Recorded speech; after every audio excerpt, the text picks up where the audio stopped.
와 축복이 오늘 말씀 듣는 모든 분들에게 함께 하시기를 주님의 이름으로 축원합니다. 1907년에 평양에는 교회들이 여러 세워지게 되었는데 그 중에 장대현 교회라는 교회가 있었습니다. 그곳에 많은 사람들이 모여서 부흥 집회를 하게 되었는데 당시의 부흥 집회는 성경 공부하는 것을 위주로 돼 있어서 거의 일주일 내내 새벽, 낮, 밤 계속 집회가 이어졌어요. 그런데 당시 그 교회에 출석 인원이 한 2,000명 가까이 됐다고 하니까 굉장히 큰 교회였던 것 같습니다. 그때에 캐나다에서 파송을 받았던 선교사님이 한 분 계셨는데 그분이 로버트 하디라는 분인데 이분이 주강사셨어요. 그 일주일간의 집회. 그러니까 뭐 아침 새벽에 하고 낮에 하고 밤에 했으니까 하루에 3번, 일주일이니까 3, 7에 20일 20번이 넘는 이제 설교를 하시는 건데 이분이 설교를 하시다가 어느 날 갑자기 말씀을 멈추시더니 이렇게 얘기하시는 거예요. 여러분, 제가 회개할 게 있습니다. 하나님의 말씀을 전하다 보니까 성령께서 내 마음에 도전을 주시는데 내가 회개할 게 있습니다. 그러니까 듣고 있던 많은 사람들이 다 이제 평양에 계신 그리스도인들이 무슨 일인가 그렇게 이제 듣는 거예요. 사실은 제가 캐나다 사람인데 한국에 와서 한국 사람들을 많이 무시했습니다. 우리나라는 너무 잘 사는 나라고 한국에 와보니까 너무 가난하고 뭐 이렇게 지저분하고 그러니까 여러분을 나도 모르게 좀 모자란 사람, 부족한 사람으로 멸시했는데 하나님이 지금 이 시간 내가 회개하라고 하시니까 내가 회개해야 될 것 같습니다. 그리고 막 울면서 회개를 하는 거예요. 아니, 말씀을 전하는 주의 종이 갑자기 죄진 걸 회개하고 막 우니까 어쩔 줄을 모르는 거예요. 사람들이 뭐 좋은 얘기를 해주셔야 되는데 자기 잘못한 얘기를 하니까 어떤 사람은 불편한 사람도 있고 어떤 사람은 좀 이렇게 당황하기도 하고 그래서 이제 그날 집회가 이제 그 후에 이분이 회개하는 말씀을 선포하면서 끝났는데 그 다음날 또 말씀을 전하게 되었는데 이번에는 그 교회 장로님 한 분이 자기가 회개할 게 있다는 거예요. 어제 목사님이 해결하셨는데 자기도 그 말씀을 들으면서 죄 지은 걸 꼭 회개해야 될 것 같은데 하나님 앞에는 혼자 회개하는 것이 아니라 주의 종이 여러 사람 앞에서 자기의 허물을 회개했으니까 자기도 여러 사람 앞에서 회개를 해야 되겠다는 거예요. 그 회개하라고 그러니까 나와서 사실은 제가 친구 돈을 떼먹었습니다. 친구 돈을 떼먹은 얘기를 하거든요. 친구가 죽으면서 유산을 어린 자식한테 나중에 좀 크면 주라 그랬는데 자식이 컸는데도 안 줬다. 자기가 꿀꺽 해먹은 거예요. 장로가 이 부끄러운 얘기를 많은 사람 앞에서 하는데 사람들이 너무 놀란 거예요. 그리고 나서 그 다음 시간부터는 저도 회개할 게 있습니다. 이러면서 회개 릴레이가 벌어지기 시작했어요.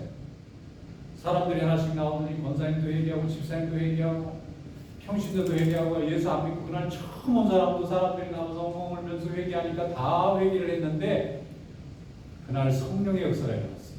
사람들이 막 아우성을 치면서 죄를 회개하고 가만히 듣다 보니까 다 내가 짓는 죄 똑같은 죄를 짓고 있는 거예요. 저 사람도. 그날 성령이 평양 장대교회에 임했습니다. 사람들이 성령 받고 그때부터 많은 사람들이 말씀 듣는 자리, 예배 드리는 자리를 사모하게 되었는데 역사의 기록에 보면 1907년 그 한 해에만 한국에서 100만 명이 예수를 믿었다. 100만 명. 그 전에는 이렇게 예수 믿는 사람들이 한국에 많지 않았는데 그 사건 이후로 100만 명이 넘는 사람이 해마다 예수를 믿기 시작해서 지금은 뭐 한국에 굉장히 많은 예수 믿는 사람들과 또 자녀들이 있지 않습니까? 그걸 역사에서는 1907년 평양 대부흥운동이다 이런 이름을 붙여놨습니다. 그때부터 한국교회는 통성기도와 통해 자복하는 것을 성령 충만함 받은 상징으로 알게 되었고 성령의 역사가 가는 곳마다 많은 사람들의 생활이 바뀌기 시작했어요. 예전에는 술에 빠져 살고 노름에 빠져 살고 그 다음에 온갖 죄는 다 짓고 살았던 사람들이 나라 탓만 하고 나라가 식민지배를 당하니까 더 고통스럽죠. 이게 지도자 탓만 하고 남 탓만 하던 사람들이 내 탓을 하기 시작했어요. 그리고 나서 사람들이 각성하기 시작했습니다. 나라가 이렇게 잘못된 게 내가 잘못해서 그렇구나. 저 사람들이 잘못한 게 내가 잘못했구나. 그때부터 사람들이 회개하기 시작하고 생활이 회복되기 시작했어요. 건강하고 도덕적으로 건실한 생활로 돌아오기 시작했습니다. 이렇게 가정이 회복이 되니까 사회가 회복이 되는 거예요. 공동체가 회복이 되고 나중에는 그 힘으로 나라도 회복된 줄로 믿습니다. 성령이 역사하는 곳에 교회가 서고 교회가 세워지는 곳에 성도가 서고 성도가 세워지는 곳에 믿음이 서게 된 줄로 믿습니다. 이것이 성령의 역사입니다. 이 성령의 역사는 성경의 사도행전에 나오는 오순절 성령 강림이 임했던 그 사건이 첫 번째입니다. 그래서 세계 모든 곳곳에 세워진 교회의 생일을 점하라면 성령 강림 주일이 세상의 모든 교회의 생일입니다. 이날 교회라는 것이 세상에 세워지게 되고 교회의 첫 번 교회가 예루살렘에서 세워지면서 세상의 모든 곳에 하나님의 교회들이 성령의 충만함을 받아서 세워지게 되고 오늘 우리에게까지 하나님이 교회 축복을 주신 줄로 믿습니다. 예수님께서 승천하시면서 하늘로 올라가시기 전에 제자들을 불러서 모아놓고 말씀하셨습니다. 너희들은 이곳에서 흩어지지 말고 한 곳에 모여라. 모여서 열심히 기도해라. 기도하면서 성령이 오실 것을 사모해라. 나는 가지만 나 대신 하나님의 영, 거룩한 영, 성령이 너희에게 오셔서 너희로 하여금 하나님의 뜻을 알게 하고 행하게 하고 감당할 수 있도록 도와주실 것이다 라고 얘기했어요. 그 얘기를 들었을 때에 많은 사람들이 모여서 하나님의 말씀을 듣고 기도하기 시작했습니다. 제자들이 마가의 다락방에 모여서 합심해서 기도하기 시작했어요. 예수님의 말씀을 순종하는 사람들이 모여서 열심히 기도했습니다.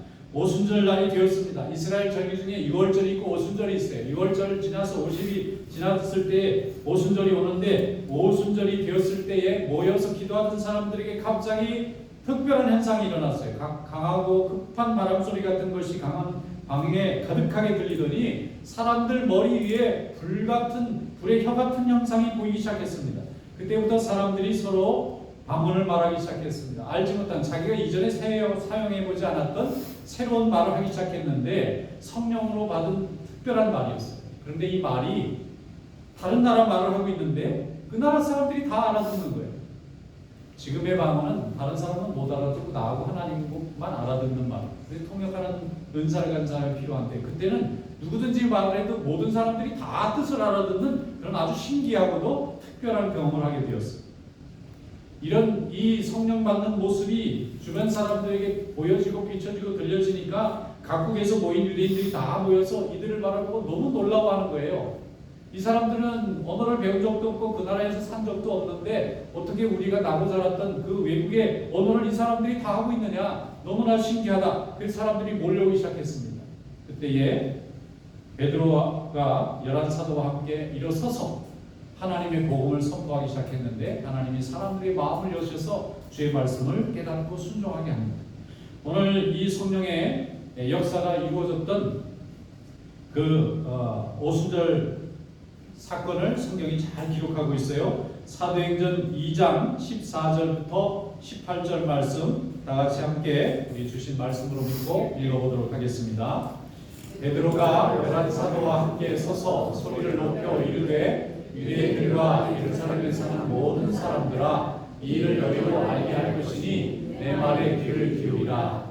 때가 제3치니 너희 생각과 같이 이 사람들이 취한 것이 아니라 이는 곧 그자 여호와를 통하여 말씀하신 것이니 이르시되 하나님이 말씀하시기를 말세에 내가 내 영을 모든 육체에 부어주리니 너희의 자녀들은 예언할 것이요 너희의 젊은이들은 환상을 보고 너희의 늙은이들은 꿈을 꾸리라. 그때 내가 내 영을 내 남종과 여종들에게 부어주리니 그들이 예언할 것이요. 아멘. 예수님께서 제자들에게 승천하시기 전에 성령을 기다려야 된다고 얘기를 해주셨어요. 성령이 반드시 오실 건데 이것을 기다려야 된다고 했습니다. 그리고 성령을 사모하라고 그랬습니다. 그러면 하나님께서 예루살렘과 사마리아와 땅 끝까지 이르러 내 증인이 되게 해주시겠다는 거예요. 예수님의 증인이 되기 위해서 성령을 기다려야 되고 그 성령이 임하면 내가 하나님의 영에 감동이 되어서 저절로 예수 그리스도가 구주라는 것을 증언하는 증인이 된다는 것입니다. 그런데 이 말씀을 들을 때에 예수님의 승천하실 때에 들었던 사람들이 한 500여 명쯤 되었는데 그 중에 예수님의 말씀을 끝까지 기다리지 못하고 많은 사람들이 그 자리를 떠났습니다. 그런데 120명은 끝까지 남습니다. 예수님의 제자들과 예수님의 가족들, 형제들이 다 남습니다. 그리고 120명이 뜨겁게 하나님의 말씀을 붙잡고 기도했습니다. 예수님의 말씀을 붙잡고 기도했어요. 그런데 그 기도하는 순간에 하나님의 성령이 임하고 그들이 권능을 받습니다. 그리고 담대한 마음으로 복음을 전하니까 하나님이 권능으로 귀신을 쫓아내는 능력과 병을 고치는 능력을 부어주셨어요. 그 능력을 통해서 하나님의 말씀을 전할 때에 믿지 않은 많은 사람들이 회개하고 주님께 돌아왔어요. 구원의 백성이 되었습니다.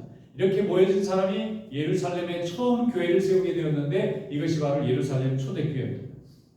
이 12명의 제자들은 3년 동안 예수님을 따라다니면서도 이런 능력을 경험한 적이 없었어요. 한 번도 다른 사람을 설득시키거나 예수를 믿게 하는 능력을 발휘하지 못했어요. 그런데 성령이 임하시고 나니까 그때부터 이 사람들이 성령 충만해서 권능을 받고 병도 고치고 귀신도 쫓아내고 하나님의 말씀으로 사람의 심령도 얻는 능력이 나타났어요. 그들이 복음을 전할 때마다 사람들이 귀담아 듣기 시작하고 그 말씀대로 순종하면서 하나님의 백성이 되었습니다. 이 권능이 나타난 거예요. 여러분, 성령은 하나님의 영입니다.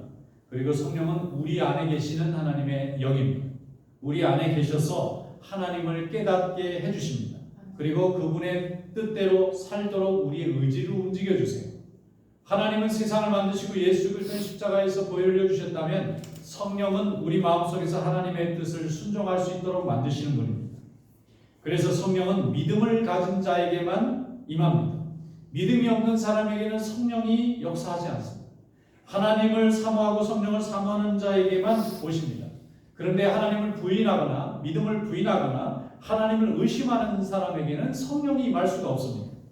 또 성령은 하나님의 온전하신 뜻과 하나님의 기뻐하시는 생각이 무엇인지 우리로 하여금 알게 해줍니다. 그래서 성령 충만하면 하나님이 기뻐하시는 것을 하고자 하는 마음이 생겨요. 하나님이 기뻐하시는 것, 예배드리고 하나님 앞에 기도하고 또 하나님의 뜻을 따라서 사람들과 믿음의 삶을 살아가는 것을 하나님이 기뻐하시는데 이것을 알게 하고 깨닫게 함으로 인해서 우리는 교회를 위해서 또 믿음을 위해서 믿음의 형제들을 위해서 섬기고 봉사하는 삶을 살 수 있게 됩니다. 이것이 성령께서 우리와 함께하고 계시다고 하는 특징이에요. 그리고 성령은 세 번째, 죄와 함께는 거하실 수가 없어요. 우리가 잠깐이라도 죄에 물들어 있거나 죄의 생각을 가져오게 되면 성령은 우리 가운데서 서절로 떠나가십니다. 성령은 우리를 강제하지 않으세요. 우리 의지를 공포로 지배하지 않으십니다. 세상의 귀신이나 미신은 그렇게 할지 몰라도 하나님은 인격의 하나님이시기 때문에 우리가 스스로 자원해서 마음을 열 때까지 기다리세요. 그래서 우리가 세상을 좋아하고 죄를 사랑하면 하나님의 은혜는 사라지고 성령은 소멸됩니다. 우리 곁을 떠납니다. 우리 안에서 떠나가십니다. 그래서 회개한 사람의 마음속에만 성령이 임하게 되어 있습니다. 통에 자복하는 사람 마음에 성령이 급하고 강한 바람과 같이 불과 같이 임하는 것입니다. 또 성령에는 성령 세례와 성령 충만이라는 표현이 나와요. 성령 세례는 처음 거듭나서 하나님을 믿을 때 성령 주시는데 이것이 성령 세례입니다. 그 모습이 세례를 받는 것과 같다 그래서 성령 세례라고 말하는 거예요. 그리고 성령 충만하면 이미 한번 세례를 받고 하나님의 자녀가 된 사람이 믿음이 연약해지거나 세상에서 물들고 또 연약해질 때 다시 하나님 앞에 구하면 하나님이 채워주시는 것이 성령 충만이에요. 그래서 성경은 성령 세례를 받은 자들은 성령의 충만함을 구하라고 말씀하는 거예요. 오늘 여러분들에게 성령의 충만함이 함께 하시기를 축원합니다. 또 성령을 받으면 저절로 성령의 열매가 맺어져요. 열매라는 것은 삶의 성품입니다. 사랑과 희락과 화평과 오래 참음과 자비와 양손과 충성과 온유와 절제라고 하는 인격의 아름다운 열매가 맺어져요. 그래서 예수 믿는 사람은 믿기 전에는 이렇게 강하고 독하고 다른 사람에 대해서 아주 이렇게 환한 모습으로 살았다면 성령 받은 사람은 그게 다 녹아집니다. 부드러워집니다. 그리고 감사하게 되고 따뜻하게 되는 거예요. 이것이 삶의 모든 영역에서 아름다운 인품의 열매로 나타나게 됩니다. 또한 성령을 받으면 하나님의 일을 할 수 있도록 하나님이 선물을 주시는데 이것을 하나님이 주신 선물은 이 성령의 열매라고 부릅니다. 이 성령의 열매는 히브리어로 카리스마라고 해요. 우리가 어떤 사람이 뭐 카리스마적인 어떤 리더십이 있다 하는 것은 성경에서 나온 말이에요. 내가 노력하고 내가 쌓은 것이 아닌데 뭔가 신께서 하나님이 내게 주신 힘으로 일하는 것 같다 할 때 그런 특징이 있다고 해서 그런 표현을 쓰는 거예요. 하나님이 우리에게 주시는 이 카리스마, 이 은사라고 하는 것은 하나님의 일을 잘하는 자에게, 그 일을 사모하는 자에게 하나님이 부어주세요. 방언의 능력과 지혜와 지식과 영을 분별하는 능력과 병 고치는 능력과 귀신을 쫓아낼 수 있는 이런 모든 능력을 하나님이 주시는데, 이것이 매우 영적인 일이고 영적인 믿음의 역사를 이루어갈 때 하나님이 우리에게 주시는 거예요. 세상에서는 별 쓸 일이 없어요. 그런데 하나님의 일을 할 때, 믿음의 일을 할 때는 꼭 필요한 일입니다. 성령 받고 감사하고 기뻐하면 하나님의 영은 점점 우리 안에서 더욱 강성해집니다. 그러나 우리 안에 죄된 욕심이 들어오고 세상의 욕심이 들어오면 하나님의 영은 소멸됩니다. 그래서 죄와 성령은 함께 거할 수가 없습니다. 그래서 우리가 날마다 말씀을 읽고 날마다 기도해야 하는 이유는 우리의 마음과 생각을 거룩하게 지키기 위해서 날마다 기도해야 되는 것입니다. 사도행전 3장에 보면 성령 받은 베드로와 요한이 예루살렘 성전 문 앞에 들어갈 때에 나면서부터 일어나지 못하고 안진병이 된 사람을 바라보고 불쌍히 여겨서 예수 그리스도의 이름으로 그를 일으켜 세웁니다. 이전에 성령 받기 전에는 이런 능력이 없었던 사람이지만 하나님이 성령 받고 주의 일을 하게 되니까 그에게 권능을 부어주셔서 병을 고치는 능력을 하나님이 허락해 주셨어요. 성령의 은사가 생겨난 것입니다. 사도행전 3장 6절에 말씀하기를 베드로가 이르되 은과 금은 내게 없거니와 내게 있는 이것을 내게 주노니 나사렛 예수 그리스도의 이름으로 일어나 걸으라. 이렇게 말씀했어요. 그랬더니 이 사람이 일어나는 거예요. 뛰는 것입니다. 찬양하는 거예요. 많은 사람들이 그걸 보고 놀라서 다 몰려왔어요. 그때 하나님의 말씀을 전하니까 또 수많은 사람들이 예수를 믿고 하루에 3,000이나 되는 사람들이 주님께 돌아왔다고 말씀하고 있습니다. 그런가 하면 성령의 역사가 너무나 놀랐기 때문에 세상에나 믿지 않는 자들은 오히려 이것을 오해할 때가 너무나 많아요. 사도행전 8장에 보면은 사마리아에서 성령의 역사가 일어났어요. 많은 사람들이 회개하고 하나님의 영을 받아들이고 예수 믿게 되었어요. 그런데 믿음이 없는 시몬이라고 하는 마술사 하나가 와서 베드로에게 은을 주면서, 비싼 돈입니다, 은을 주면서 성령의 능력을 팔라고 그랬어요. 베드로가 너무 기가 막히잖아요. 팔 수도 없고 살 수도 없는 거예요. 사도행전 8장 20절에 말씀하기를 베드로가 이르되 내가 하나님의 선물을 돈 주고 살 줄로 생각하였으니 내 은과 함께 내가 함께 망할지어다 그랬어요. 하나님의 영은 돈 주고 살 수 있는 게 아니에요. 하나님 앞에 회개하면 하나님이 부어주시는 것입니다. 성령의 역사와 능력은 가만히 있는 사람들의 인생을 송두리째 흔들어서 하나님과 함께 살아갈 수 있도록 만드는 거기 때문에 믿음이 있는 우리에게는 은총과 감사한 일이지만 믿음이 없는 자에게는 충격과 놀라움이 될 수밖에 없는 것입니다. 하나님이 말씀하시기를 성령으로 말미암지 않고는 예수 그리스도를 주로 아버지로 고백할 수 없다고 말씀하고 있습니다. 여러분, 우리 다 성령 받았어요. 하나님의 자녀가 되었습니다. 죄의 모든 과거의 삶을 다 떨쳐버리고 하나님의 자녀로 거룩한 삶을 결단하고 주 앞에 나왔어요. 성령 충만 받으면 교회 나가고 예배드리고 싶어서 견딜 수 없도록 우리 마음을 하나님께서 타는 듯한 열망과 사랑으로 채워주십니다. 그러나 믿음이 식어지고 하나님의 말씀이 식어지면 예배드리지 않아도 괜찮고 교회 나오지 않아도 괜찮고 주의 음성을 듣지 않아도 괜찮은 세속적인 삶으로 돌아가고 마는 것입니다. 고린도전서 12장 3절에 말씀합니다. 그러므로 내가 너희에게 알리노니 하나님의 영으로 말하는 자는 누구든지 예수를 저주할 자라 하지 아니하고 또 성령으로 아니하고는 누구든지 예수를 주라고 할 수 없느니라. 여러분, 우리가 예수님을 나의 구주라고 말했다면 이 성령의 지혜와 지식을 하나님이 우리에게 주신 것입니다. 성령의 충만함을 받은 것입니다.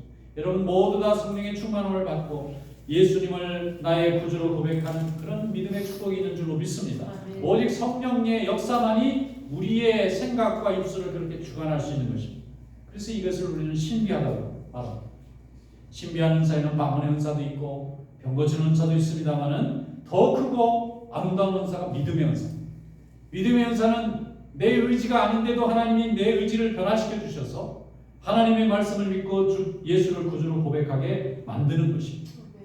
고린도전서 12장 9절로 11절에 말씀합니다. 다른 사람에게는 같은 성령으로 믿음을, 어떤 사람에게는 한 성령으로 병 고치는 은사를, 어떤 사람에게는 능력 행함을, 어떤 사람에게는 영들 분별함을, 다른 사람에게는 각종 방언 말함을, 어떤 이에게는 방언을 통역함을 주시나니 이 모든 일은 같은 한 성령이 행하사 그의 뜻대로 각 사람에게 나누어 주시는 것이니라 그랬어요. 이 모든 것이 현상은 다르지만 본질은 같아요. 하나님을 섬기고 주님을 기쁘시게 하는데 하나님이 부어주시는 선물입니다. 어떤 한 집사님이 처음 예수 믿을 때 성령 받고 방언의 은사가 있었어요. 근데 열심히 신앙생활하고 교회를 섬기다 보니까 어느 날 없어진 거예요. 여러분, 성령의 은사도 소멸될 수 있습니다. 그래서 이 집사님이 너무 낙심하는 거예요. 하나님이 나를 이제는 별로 사랑하지 않으신가 보다.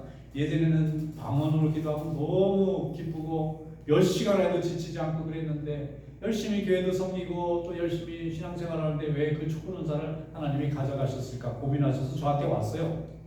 제가 목사니까 이제 상담을 하는 거예요. 목사님, 제가 처음에 예수 믿을 때는 성령 받아가지고 방언도 하고 그때는 정말 너무 좋았는데 요즘은 방언이 없어서 너무 속상합니다. 그래서 제가 그랬어요. 너무 실망하지 마세요, 집사님. 대신 하나님이 더 큰 은사를 주셨어요. 그게 뭡니까? 믿음의 은사. 믿음의 은사. 예수를 주로 고백하고, 그 다음에 내가 보니까 집사님은 사랑의 은사도 받으셨어요. 날마다 성전에 와서 교인들 섬기잖아요. 이거 사랑 없으면 불가능한 거예요. 하나님이 방언의 은사는 처음 믿는 사람들한테 잘 주지만 중직자가 되면 그거 없어도 잘하니까 그때부터는 믿음의 은사도 부어주시고 사랑의 은사도 주시고, 그 다음에는 지혜의 은사도 주시고 지식의 은사도 주시고 영분별한 은사도 주시고 점점 다양한 은사를 주시는 거예요. 그분이 그때부터는 이제 기쁜 마음으로 신앙생활을 잘 하시더라고요. 여러분, 오늘도 하나님께서 여러분들에게 믿음의 은사를 크게 부어주신 줄로 믿습니다.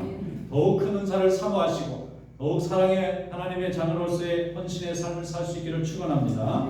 사도행전 1장 8절에 말씀합니다. 오직 성령이 너희에게 임하시면 너희가 권능을 받고 예루살렘과 온 유대와 사마리아와 땅끝까지 이르러 내 증인이 되리라 하십니다. 여러분의 땅끝은 어디입니까? 여러분의 가정의 땅끝은 어디입니까? 그곳에서 예수 그리스도를 주로 증거하는 증인이 되리라고 하십니다. 오늘 이런 믿음의 축복이 여러분들이 함께 하시기를 주님의 이름으로 축원합니다. 기도하겠습니다.